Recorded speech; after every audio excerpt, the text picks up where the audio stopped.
శ్రోతలందరికీ కూడాను మరొక్కసారి భాగవత కథకు స్వాగతం. శ్రీశ్రవణం ఛానల్లో మనం చతుర్థ స్కందంలో పురంజనోపాఖ్యానం అనే కథని చెప్పుకున్నాం 2 పార్ట్ల కింద. దాని యొక్క అంతరార్థం కూడా తెలుసుకున్నాం. ఏమిటది? పురంజనుడు అనగా జీవుడని, అతడు 1, 2, 4 ఎన్నో పాదాలనే శరీరం అనే పట్టణాన్ని నిర్మించుకుని ఉన్నాడని, అతని మిత్రుడు మనకి తెలియని పేరుతో ఉన్నవాడు ఈశ్వరుడని, అతనికి గుణకర్మలు లేవని, అందుకే అతడు అజ్ఞాతుడని, ఈ పట్టణం అంటే ఈ పురం మానవ శరీరమని, దానికి నవరంధ్రాలు, 9 ద్వారాలు, 2 కండ్లు, 2 ముక్కులు, 1 నోరు, ఈ 5 తూర్పు ద్వారాలు, కుడి, దక్షిణ చెవులేవైతే ఉన్నాయో అది ఉత్తర ద్వారం, దక్షిణ ద్వారంగాను, అలాగే జనస్థానం, లింగం పడమటి ద్వారాల కిందను, సుందరి అనే ఆవిడ అంటే పురంజనని అని పేరు పెట్టుకున్న ఆవిడ బుద్ధి అని, ఆ బుద్ధి వల్లనే అహంకారం, మమకారాలు ఏర్పడతాయని, 10 మంది సకులు 10 ఇంద్రియాలని, చెలికత్తెలు ఇంద్రియ ప్రవృత్తులని, చాలామంది చెలికత్తెలు 100, 100 చొప్పున లెక్క పెట్టుకున్నాం కదా వాళ్ళందరూ. 5 పడగల పాము ఉదానము, అపానము, సమానము, వ్యానము అన్న ప్రాణవాయువు అన్నమాట. బలవంతుడైన 11వ యోధుడు మనస్సు అని, పాంచాల దేశము శబ్దము మున్నగున్న వాటిని 5 విషయాలని, గ్రుడ్డివాళ్ళైన వాళ్ళు పౌరులు కాదు కాళ్ళు చేతులు అని, అంతఃపురం అన్నది హృదయం అని, ఇక రథం విషయానికొస్తే రథం అంటే శరీరం అని, 5 గుర్రాలంటే 5 జ్ఞానేంద్రియాలని, 2 చక్రాలంటే పాపము పుణ్యమని, 3 ధ్వజాలు అంటే సత్వరజస్తమో గుణాలు 3 గుణాలని, 5 కట్లు అని చెప్పుకున్నాం కదా అందులో, అంటే అవి 5 ప్రాణాలని, పగ్గం అంటే మనస్సని, సారథంటే బుద్ధని, ఉనికిపట్టు అంటే హృదయం అని, ఇవన్నీ కూడా చెప్పుకున్నాం కదా. ఈ 5 ఆయుధాలు పంచేంద్రియ విషయాలు, 7 కప్పులు 7 ధాతువులని, 5 విక్రయాలు 5 కర్మేంద్రియాలని, వేటకు వెళ్ళేటప్పుడు ఎండమావి వంటి విషయాలు అంటే కోరికలని, వాటి గురించి పరిగెత్తామని, చండవేగుడు అంటే సంవత్సరం అని, 360 మంది గంధర్వులంటే కాలమని, రోజులని, తెలుపు నలుపు అంటే రాత్రి పగళ్ళని, అవి ఒకదాని వంకట తిరుగుతూ ఆయువును హరిస్తున్నాయని, కాలకన్య అంటే వార్ధక్యం అని, దాన్ని ఎవడు వరించలేడని, యవనరాజు మృత్యువని, వార్ధక్యం కాలకన్యను చెల్లిగా స్వీకరించాడు అంటే యవనరాజు సైన్యాలు వ్యాధులని, ప్రజ్వారుడు శీతోష్ణ జ్వరాలని, ఇవన్నీ కూడా మనం చెప్పుకున్నాం. ఈ విధంగా దేహాభిమానం గల జీవుడు అజ్ఞాన అంధకారం అనబడే కష్టాలను అనుభవించి 100 సంవత్సరాల్లో దేహంలో పడి ఉంటాడు అని చెప్పుకున్నాం కదా. ఈ జీవుడు నిర్గుణుడు అయినప్పటికీ ప్రాణము, ఇంద్రియాలను, మనస్సును, గుణంలు తనలోనే అర్పించుకుని అహంకారం, మమకారాలను బట్టి వివిధమైన కర్మలు చేస్తుంటాడని, ఆ కర్మను బట్టి వాడికి నెక్స్ట్ జన్మలో వచ్చే రూపం ఏర్పడుతుందని, సాత్విక కర్మల వల్ల స్వర్గాది సుఖాలు, రాజస కర్మం వల్ల రజోగుణ తమో గుణాలైన మానవ శరీరాలు, తమో గుణం వల్ల జంతువు, పక్షులు ఇలాంటి రకాలైన జీవులుగా జన్మించడం ఇవన్నీ జరుగుతుంది అని అనుకున్నాం కదా. ఒక దుఃఖం తగ్గినా వేరొక దుఃఖం సిద్ధంగా ఉంటుంది అని కూడా అనుకున్నాం కదా మనం. కలలో స్వప్న పదార్థాలు నిజమని కనిపించేట్లుగా మనం ఫీల్ అవుతూ ఉంటాం అన్న విషయం కూడా చెప్పుకున్నాం. సో, ఆ తర్వాత కూడాను మన నారద మహాముని ఈయనకు చెప్తున్నాడు ఏమని? శ్రీహరి అన్ని జీవుల్లోనూ అంతర్లీనంగా ఉన్నాడు. ఈ విశ్వాన్ని శాసించేదాయన ఈ ప్రాపంచిక విషయాల నుండి బయటపడాలంటే ఆయన పాదపద్మాలనే ఆశ్రయించాలి. అదొక్కటే ఏకైక మార్గం అంటూ చెప్పాడు కదా. ఇంకా చెప్తున్నారు ఆయన ఏమంటున్నారు? ఓ ప్రాచీన బర్హి, ఈ సందర్భంగా నీకొక వృత్తాంతం చెప్తాను. అంటే ఒక చిన్న కథ లాంటిది చెప్తాను విను అన్నాడు. అంటూ ఒక అడవిలో జింక ఒకటుంది. దానికి ఒక ఆడజింక భార్య.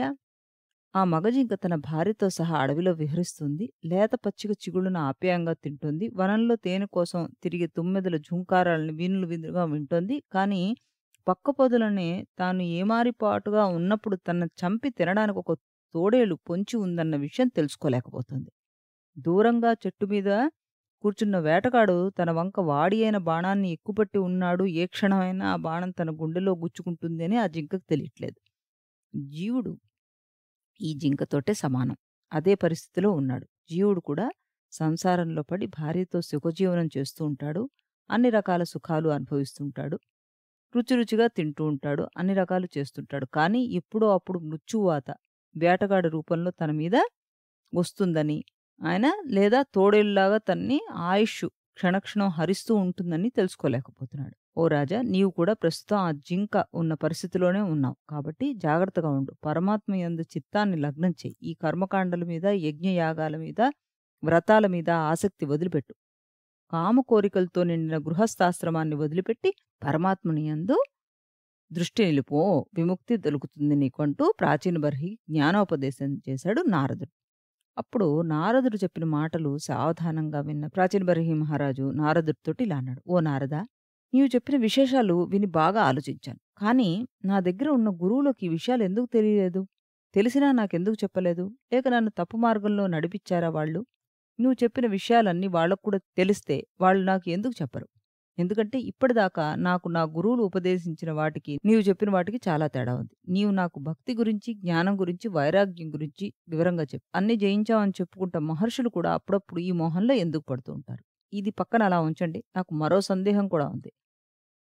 జీవుడు ఈ దేహంతో ఎన్నో రకాల కర్మలు చేస్తుంటాడు. ఆయువు తీరగానే ఆ దేహాన్ని విడిచిపెడతాడు. సూక్ష్మ దేహంతో పరలోకానికి పోయి వాడు చేసిన కర్మలకు ఫలితంగా స్వర్గ నరకాలను అనుభవిస్తాడు అని చెప్తున్నారు గదా!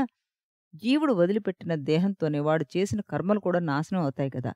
జీవుడు చేసిన కర్మలు దేహంతో కూడా ఇక్కడే అంతం అయినప్పుడు, ఇక ఆ కర్మల ఫలాన్ని పరలోకంలో ఏ విధంగా అనుభవిస్తాడు నాకు తెలియచేయండి అని అడిగాడు. ఎంత మంచి ప్రశ్న వేశాడో! మనందరికీ అదే వస్తుంటుంది కదా! అవునా కదా! ప్రాచీన బర్హి అడిగిన ప్రశ్నకు నారదుడు ఈ విధంగా సమాధానం చెప్పాడు. ఏమని? మహారాజా! జీవుడు స్థూల దేహంలో ఉంటాడని నీకు తెలుసు కదా! స్థూల దేహం అంటే 10 ఇంద్రియాలు మనకు కనబడేవి. కానీ స్థూల దేహంతో చేసే అన్ని పనులకు మూల కారణం లోపల ఉన్న సూక్ష్మదేహం. మనం చేసే పనులకు సంబంధించిన వాసనలన్నిటినీ ఆ సూక్ష్మదేహం సేకరించి తనతో పాటు ఉంచుకుంటుంది.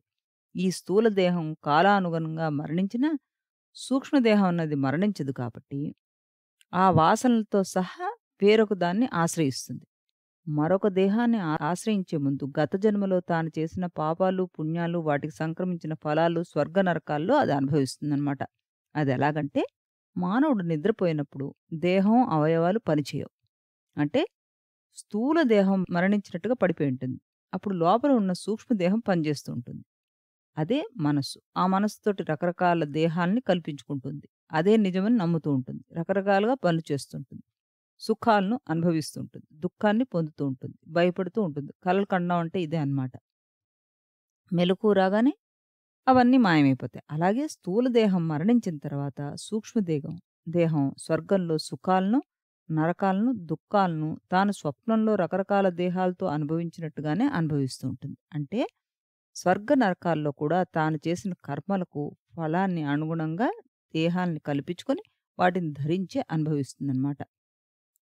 నరకంలో కర్మఫలాలు, స్వర్గంలో కర్మఫలాలు అనుభవించడం పూర్తవగానే అంటే స్వప్నంలో నుండి, కలలో నుండి మేలుకున్నట్టుగా తన దేహం మేలుకుంటుంది. మరో దేహంలోకి ప్రవేశిస్తుందన్నమాట. మహారాజా! జీవుడు స్థూల దేహంలో ఉన్నంత కాలం దేహాభిమానంతో నేను బ్రాహ్మణుడను, క్షత్రియుడినని, మహారాజునని, నేను విద్వాంసునని రకరకాల కర్మలు చేస్తుంటాడు. ఆయా కర్మల ఫలితాలను అనుసరించి మరో జన్మలో దేహాన్ని పొందుతూ ఉంటాడు. ఒక మానవుని యొక్క మానసిక ప్రవృత్తిని ఆ మానవుడు చేసిన పనులను బట్టి నిర్ణయిస్తాం. అలాగే మానవుని యొక్క చిత్తవృత్తిని బట్టి అతని పూర్వజన్మలో ఏం పనులు చేసుంటాడో అని ఊహిస్తూ ఉంటారు. ఎవడైనా భరించరాని కష్టం, దుఃఖం వచ్చినప్పుడు ఏమంటాడు? పోయిన జన్మలో ఏం పాపం చేశానో ఏమో! ఈ జన్మలో అనుభవిస్తున్నాను అని అనుకుంటాం కదా మనం. అదే అన్నమాట. స్వప్నాలు వచ్చినప్పుడు ఆ స్వప్నంలో ఈ జన్మలో ఎన్నడూ కూడా చూడని మనుషులను, ప్రదేశాలను మనం చూస్తుంటాం. ఆ ప్రదేశాలను, మనుషులను అతడు తన పూర్వజన్మలో చూసి ఉండొచ్చు. అవే ఈ జన్మలో స్ఫురణకొస్తాయి అని గ్రహించాలి. ఎందుకంటే, ఇప్పుడు చూడని మనుషులు, ప్రదేశాలు గుర్తుకు వచ్చే అవకాశం లేదు. ఎప్పుడో ఒకప్పుడు చూసి ఉండాలి. ఈ జన్మలో చూడనప్పుడు గత జన్మలో చూసి ఉండాలని భావించాలన్నమాట. ఓ మహారాజా! ఒకడు పరమ శాంతంగా ఉంటాడు. అతడు జీవితాంతం అలాగే శాంత స్వభావంగా ఉంటూ ఉంటాడు అని మనసు నిర్ణయిస్తుంది. అలాగే మరొకడు ఉగ్ర స్వభావుడుగా ఉంటాడు. వాడిని జీవితాంతం అదే స్వభావంతో కొనసాగబడతాడు అని మనసు నిర్ణయిస్తుంది. ఈ స్వభావాలు అతనికి గత జన్మ నుండి సంక్రమిస్తాయన్నమాట. మహారాజా! ఒక్కోసారి మనకు కలత నిద్రలో వచ్చే కలల్లో చిత్ర విచిత్రమైన విషయాలు కనిపిస్తుంటాయి. అవి ఇంతకుముందు మనం ఎప్పుడు కని విని ఎరిగుండం. ఒకదాంతో ఒకటి అసలు సంబంధం కూడా ఉండవు. ఎప్పుడో చచ్చిపోయిన వాళ్ళు ఇప్పుడు మనతో మాట్లాడుతున్నట్టు అనుభూతి కూడా కలుగుతుంటుంది. మైళ్ళ దూరంలో నివసించే వాళ్ళు ఒక ఇంట్లో కూర్చొని మాట్లాడుకున్నట్టుగా అనిపిస్తుంటుంది. ఇవన్నీ కూడాను మనసులో నిక్షిప్తమైన భావాలే. అవి ఒక ప్రదేశము, ఒక కాలము, ఒక పనికి సంబంధించి ఉండవు. కలగాపులగంగా ఉంటాయి. ప్రతి ప్రాణికి మనసు అనేది ఒకటి ఉంటుందని చెప్పాం కదా! ఆ మనస్సు ఈ జన్మకు మాత్రం పరిమితం కాదు. ఇదివరకు ఆ ప్రాణి ఎత్తిన జన్మల వాసన అన్నీ తనలో నిక్షిప్తం చేసుకొని ఉంటుంది. ప్రతి జన్మలోనూ ఎన్నో విషయాలు వింటుంటాం. ఎన్నో విషయాలు చూస్తుంటాం. ఎన్నో పనులు చేస్తుంటాం. అవన్నీ మనసులోనే సూక్ష్మ రూపంలో దాగి ఉంటాయి. నిద్రావస్థలో ఉన్నప్పుడు ఆ వాసనలు కలర్ రూపంలో బయటపడుతుంటాయి. ఇంతకు ముందు జన్మలో చూసిన వాళ్ళని చూసిన పనులను ఈ జన్మలో స్వప్నాల్లో కనబడుతుంటాయి. ఈ కలలు కొన్నిసార్లు సంక్షిప్తంగా ఉంటాయి. కొన్నిసార్లు దీర్ఘంగా, విస్తృతంగా ఉంటాయి. ఇదంతా మనసులో గత జన్మల వాసన నిక్షిప్తమై ఉండడం మూలంగా వచ్చినది. ఎల్లప్పుడూ సాత్వికంగా ఉంటూ, చిత్తంలో ఎల్లప్పుడూ భగవంతుడిని ధ్యానం చేస్తూ ఉండేవాడికి ఈ అనంత విశ్వం అంతా ప్రకాశవంతంగా కనిపిస్తుంది. ప్రతి ప్రాణిలోనూ భగవంతుడిని చూడగలుగుతాడు. ప్రస్తుతం మానవులకు భగవంతుడిని ప్రార్థించే సమయం లేదు. ఎప్పుడు నేను, నాది అనుకుంటూ ప్రాపంచిక విషయాల గురించి పాకులాడుతుంటారు. ఓ మహారాజా! ప్రతి ప్రాణికి స్థూల దేహం, సూక్ష్మదేహం అని 2 దేహాలుంటాయి. స్థూల దేహం అంటే మనకు కనిపించే దేహం. ఆ దేహం లోపల బుద్ధి, మనస్సు, ఇంద్రియాలు, శబ్ద, స్పర్శ, రస, రూప, గంధాలు అనే పంచతన్మాత్రలు, సత్వరజస్, తమో గుణాలు అన్నీ కలిస్తేనే సూక్ష్మదేహం ఏర్పడుతుంది. ప్రాణి మరణించినప్పుడు స్థూల దేహం మాత్రం ఇక్కడ వదిలేస్తాడు. సూక్ష్మదేహం బయటికి వెళ్ళిపోతుంది. ఆ సూక్ష్మదేహం స్థూల దేహంలో ఉన్న వరకు దేహాభిమానం, నేను, నాది అనే భావన ప్రతి వాళ్ళలో ఉంటుంది. కానీ కొన్ని సమయాల్లో ఆ స్థూల దేహం పనిచేయదు. అది ఎలాంటి అవస్థ? నిద్ర, మూర్ఛ, ఉపతాపం అంటే కోపం, కోమా అన్నమాట. మృత్యుకాలం, చనిపోయే ముందు వచ్చే మగత, స్పృహ లేకపోవడం, విపరీతంగా జ్వరం వచ్చినప్పుడు కలిగే మగత. ఈ పరిస్థితిలో జీవుడికి దేహం స్వాధీనంలో ఉండదు. అప్పుడప్పుడు కూడా ఆయన దేహాభిమానాన్ని వదిలేస్తుంటాడనమాట ఆయా సందర్భాల్లో. వీటికి తోడు మనం మరొకటి కూడా చేర్చుకోవచ్చు. ఏంటది? ఈ తాగి పడిపోయిన ఉన్నవాళ్ళు, స్పృహ లేకుండా ఉన్నవాళ్ళు ఉంటారు గదా! అలవాట్లకు అలవాటు పడిన వాళ్ళు. వాళ్ళందరికి కూడాను సోయ ఉండదనమాట. అది గూడా అందులోకి కన్సిడర్ చేయొచ్చు మనం. సాధారణంగా మానవులకు వయసు వచ్చిన తర్వాత 10 ఇంద్రియాలు, మనస్సు ద్వారా లోపల ఉన్న సూక్ష్మదేహం పనిచేస్తూ ఉంటుంది. కానీ జీవుడు తల్లి గర్భంలో ఉన్నప్పుడు, శిశువుగా ఉన్నప్పుడు ఈ సూక్ష్మదేహం పూర్తిగా పనిచేయదు. జీవుడు ఎల్లప్పుడూ ఈ సూక్ష్మదేహంతోటే ఆలోచిస్తూ ఉంటాడు. ఈ ప్రాపంచిక విషయాల్లో గాఢంగా లీనమైనప్పుడు మేల్కొని ఉన్నా, నిద్రపోయినా తన ఎదురుగుండా ఆ విషయాలు లేకపోయినా వాటి గురించి ఆలోచిస్తుంటాడు. ఇప్పుడు నీకు 2 విషయాలు చెప్పాను కదా! ఒకటి సూక్ష్మదేహం, రెండవది జీవుడు అని. సూక్ష్మదేహం అంటే శబ్ద, స్పర్శ, రూప, రసగంధాలు అని 10 గ్రంథాలు, 10 ఇంద్రియాలు, మనస్సు దీనినే బుద్ధి, చిత్తం, అంతఃకరణ అని సమయానుకూలంగా పిలుస్తూ ఉంటాం. సత్వరజస్తమో గుణాలు ఇవన్నీ కలిపి సూక్ష్మదేహంగా రూపొందింది. ఇవన్నీ చైతన్యవంతం అయితే అది జీవుడంటారు. ఎదురుగా మామిడి పండు ఉందనుకోండి.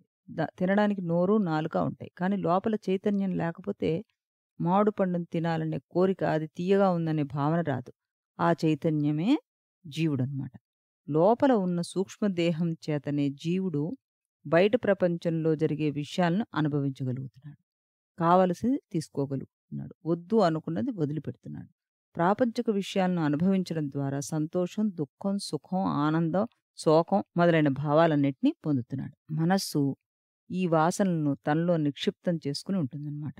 జీవుడు ఈ దేహాన్ని వదిలిపెట్టినా సూక్ష్మదేహం మాత్రం తిరిగి మరొక దేహంలో ప్రవేశించేంత వరకు కూడాను ఈ గత జన్మ వాసనల ప్రభావంలో ఉంటుంది. కాబట్టి మహారాజా, జీవుడు మరొక దేహంలో ప్రవేశించడానికి ఈ మనస్సే కారణం. గత జన్మ వాసనలకు అనుగుణంగా దేహంలో ప్రవేశించి ఆ దేహంలో మరల కర్మలు చేయడం మొదలుపెడుతూ ఉంటుంది. ఇలాగే మనస్సులో ఉన్న వాసనలన్నీ నాశనం అయ్యేంతవరకు జీవునికి జనన మరణ చక్రంలో తిరగడం తప్పదు. ఎందుకంటే గత జన్మలో చేసిన కర్మల వాసన మనస్సులో క్షిప్తమై ఉంటుందన్నమాట. ఈ విషయ వాసనల ప్రకారమే ఈ జన్మలో కూడా కర్మలు చేస్తూ ఉంటాడు. ఈ కర్మల ఫలితాన్ని అనుభవిస్తూ ఉంటాడు. ఆ ఫలితాలు మరలా అనుభవించడానికి మరలా కర్మలు చేస్తూ ఉంటాడు. ఈ కర్మల వల్లే జీవుడు బంధనాలు ఏర్పడుతూ ఉంటాయి. ఈ వాసనలు నిర్మూలం కావాలి అంటే, ఈ బంధాలు తొలగిపోవాలి అంటే సృష్టి, స్థితి, లయకారుడైన ఆ పరమాత్మని సేవించడం, కీర్తించడం, ఆయన కథలు వినడం, ఆయన మీద నిర్మలమైన భక్తి కలిగి ఉండడం కన్నా మరొక మార్గం లేదు. ఆయన పాదాలు పట్టుకుంటే గాని ఈ అవిద్య అన్నది తొలగిపోదు. కాబట్టి కర్మలు, యజ్ఞయాగాలు చేయడం మానేసి పరమేశ్వరుని ధ్యానించాలి. నీకీ కర్మబంధం నుండి విముక్తి కలుగుతుంది అంటూ నారదుడు ప్రాచీన బర్హికి జ్ఞానోపదేశం చేశాడు. తర్వాత నారదుడు ప్రాచీన బర్హి దగ్గర సెలవు తీసుకుని వెళ్ళిపోయాడు. ప్రాచీన బర్హి మహారాజు ఇంకా క్షణకాలం కూడా ఆలస్యం చేయకుండా తన కుమారుల రాక కోసం ఎదురు చూడలేదు ఆయనింక. మంత్రులను పిలిపించి, నా కుమారుడు రాగానే ప్రజా సృష్టిని కాపాడమని నా మాటగా చెప్పండని వారికి చెప్పేసి, రాజ్యపాలన వారికి అప్పగించేసి, తపస్సు చేసుకోవడానికి కపిలాశ్రమానికి వెళ్ళిపోయాడు. అక్కడ అన్ని సంఘాలని వదిలిపెట్టేశాడు. మనస్సును అదుపులో పెట్టుకున్నాడు. పరమాత్మ పాదముల మీద మనస్సును నిలిపాడు. పరమాత్మలో లీనమైపోయాడు. ఓ విదురా! నారదుడు చెప్పిన ఉపాఖ్యానాలను, జ్ఞానబోధను విన్నావు కదా! నారదుడు కథ రూపంలో ఆధ్యాత్మిక తత్వాన్ని ఉపదేశించాడు.